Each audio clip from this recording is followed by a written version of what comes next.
يعني بصراحة الواحد مش عارف يقول ايه ولا يعبر عن اللي هو حاسه ازاي. يعني بصوا يا جماعة، بصوا قد ايه ده. والله انا كنت كاتب كلام جميل جدا، يعني كنت كاتب اهلا وسهلا بكم وبسم الله نبدأ اول حلقات مونديال العرب، وبإذن الله حلقة كل يوم في الماتشات الجامدة والمهمة والحاجات الجميلة دي.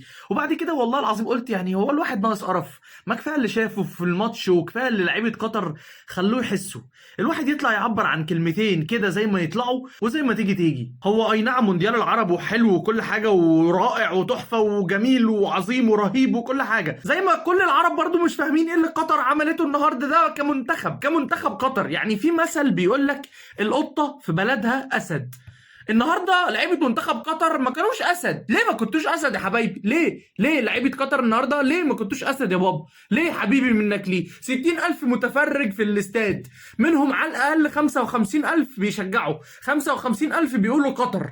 ليه؟ ايه اللي ناقصكم؟ بيقول لك ان اللعيبه دي بقالها 4 شهور في معسكر مغلق. 4 شهور معسكر قبل كاس العالم. بذمتكم اللعيبه دي شافت 4 ايام تدريب؟ بذمتكم يعني قطر صرفت كل دي مبالغ اتصرفت من قطر على استادات وبنيه تحتيه ودوله كامله اتبنت من اول وجديد، ومترو واستادات وانفاق ومباني وناطحات سحاب وفنادق وبواخر جايه من اوروبا عشان الناس، ومناطق مشجعين وكل الحاجات العظيمه اللي مفيش بلد تقدر تعملها دي قطر عملتها.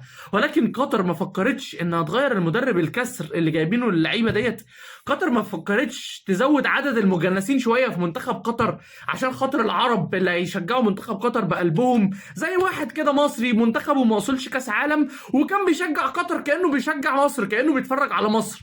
مش حرام عليكم يا جدعان؟ واحد هيقول لي ما هم في الاخر هيبقوا مجنسين. هقول لك ما هو فرنسا كلها مجنسه، والمانيا كلها مجنسه، وامريكا كلها مجنسه، وانجلترا كلها مجنسه. ما الفرق كلها ما يكون منتخبات العالم كلهم مجنسين. هات لي منتخب دلوقتي ما فيهوش حد متجنس. كندا يا راجل، وكل ده سويسرا مجنسه. لكن المنظر اللي احنا شفناه النهارده ده من الجون بتاعهم اللي اسمه سعد الشيب ده، طالع في الدقيقه 2 طالع يضرب الهوا، يضرب الكره بالبوكس تقوم الكره فلته ضارب الهوا، وبعد كده يقف في منطقه الجزاء مش عارف هو فين، ولا الجون وراه ولا قدامه ولا على يمينه ولا على شماله. مش عارف اصلا هو واقف ازاي. الكره بتتلعب، الكره اللعيب التاني واقف على خط الجون بيحطها بكل سهوله. جون زلزل لعيبه منتخب قطر اللي مش متعودين على وجود الجمهور والصخب الجماهيري دوت، وما كانوش على قدر الحدث. ما كانوش على قدر الحدث لان هم معهمش مدرب على قدر الحدث. يعني وبعدين يا جماعه مش هنكدب على بعض، ما فيش كلام هيتقال احسن من الكلمه اللي قالها كابتن محمد ابو تريكه في الاستوديو ما بين الشوطين. بيقول لك انتم مدلعين منتخب قطر قوي. هو بيكلم شعب قطر بيقول لهم انتم مدلعين منتخب قطر قوي. ويا جماعه كمان الرساله للمسؤولين، رساله للمسؤولين بتوع الاتحاد القطري او المسؤولين عن الكوره في قطر، طبعا خدوها عتاب من اخوكم الصغير. ازاي يا جماعه تروحوا تقولوا لعيبه منتخب قطر قبل كاس العالم ما يبدا روحوا يا جماعه خشوا كاس العالم والعبوا واستمتعوا، انتوا ما عليكوش ضغوط واحنا مش طالبين منكم اي حاجه، اديكوا شفتوا النتيجه. هي يعني هو ده كلام يتقال للعيبه ايا كانت بقى قطر برازيل اوروجواي. هو ده كلام يقول له مسؤول للعيب قبل بطوله مهمه بالشكل ده وعلى ارضه، وبطوله البلد بتجهز لها بقالها 12 سنه. 12 سنه البلد بتجهز ومش عارفين يجنسوا شويه لعيبه زياده ومش عارفين يجيبوا مدرب على قدر الحدث. عندك زين الدين زيدان مركون قاعد هيدرب فرنسا بعد المونديال، يعني هو دلوقتي فري. بلاش زين الدين زيدان، زين الدين زيدان كان مجرد مثال، يعني مش بقول لك هاته بالاسم. هات اي مدرب على قدر الحدث. دلوقتي كل الانديه وكل الدوريات واقفه، انت ممكن تنقل على كيفك. انت ممكن تاخد مدرب حتى يا سيدي مستشار زي ما بلجيكا عامله تيري هنري مستشار لبلجيكا. انت ممكن تاخد اعظم لاعبين الارض تعملهم مستشارين. كان ممكن تجيب احسن واحد كحارس مرمى وتجنسه عندك. ما عندكش امكانيه ان انت تجنس حد دلوقتي. كان ممكن بنفس الحراس اللي عندك تجيب جان لويجي بيفون يكون مدرب الحراس بتاع منتخب قطر. لكن المنظر اللي احنا شفناه النهارده ده حارس ما يلعبش في درجه تانية في الدوري المصري، اتفاجئنا بيه النهارده ان هو بيلعب في اساسي في كاس العالم على منتخب قطر. ازاي يا جماعه الخير؟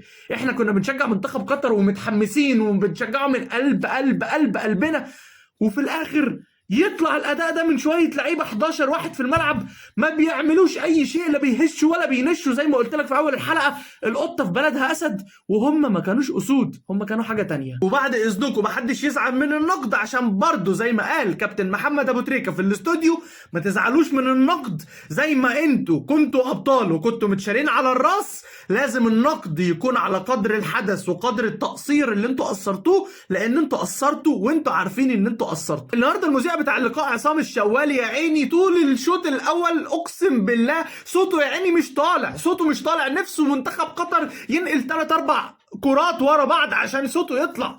النهارده اول هجمه تتشاط على مرمى منتخب الاكوادور، بالقرب كمان من مرمى منتخب الاكوادور، مش ما بين ال3 خشبات.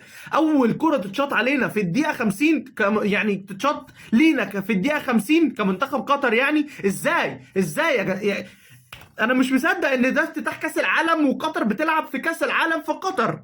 انا مش متخيلها. الاداء اللي احنا شفناه النهارده ده هزار، ده مش لعب كوره. وخلاص خلص الشوط الاول وكان 2-0 ومع الرأفه كمان الاكوادور استكفت بالاثنين، كانت ممكن تضغط اكتر من كده وكانت هتسجل. ما بين الشوطين لقينا الكاميرا دخلت ممر اللعيبه وسمعنا كابتن منتخب قطر اللي اسمه حسن الهيدوس اللي لابس رقم 10 المحترم بيقول للاعيبته نلعب ونقاتل ونموت نفسنا على الكوره وان شاء الله نسجل. معقوله يا راجل تيجي علينا الدقيقه 57 يعني بعد 12 دقيقه بس من بدايه الشوط الثاني بسمع عصام الشوالي بيقول قطر بدت لي وكأنها استسلمت في الجولة الأولى من كأس العالم. 12 دقيقة بس في الشوط الثاني عشان يقول معلق المباراة اللي هو العربي اللي هو بيتنشأ زينا على نص هجمة للمنتخب القطري عشان ينفخ شوية فيهم ويدب الحماسة شوية في المتفرجين، ونبدأ إن احنا نحس إن احنا في حاجة هتتعمل دلوقتي. مش لاقي كلام يقوله. بعد 12 دقيقة بيقول لك قطر بدت لي وكأنها استسلمت في الجولة الأولى من كأس العالم. الحقيقة أنا مش عارف أقول إيه أكتر من كده على منتخب قطر. كنت متعشم جامد قوي، كنت بتفرج عليه وكأنه مصر، وهفضل أتفرج عليه وهفضل أشجعه كأنه مصر برضه. يعني مش الهزيمة هي اللي هتخليني أبطل إن أنا أشجع قطر، وهفضل أشجع قطر لحد آخر المونديال، وهفضل أشجع قطر بعد كده في كل المناسبات.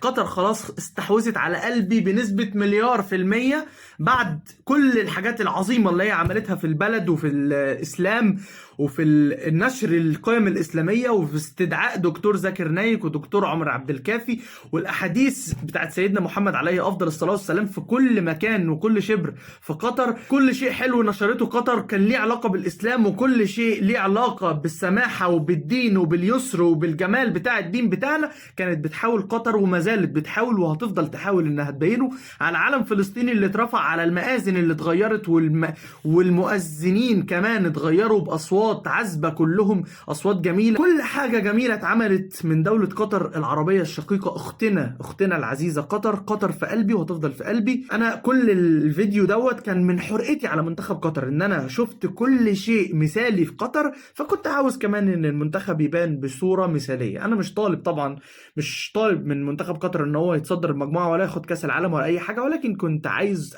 أشوف شراسة في الملعب ورجولة وأداء. نتمنى ان شاء الله اللي جاي احسن لمنتخب قطر وكل المنتخبات العربية في كأس العالم اللي جاي ان شاء الله. بكرة حلقة جديدة. السلام عليكم.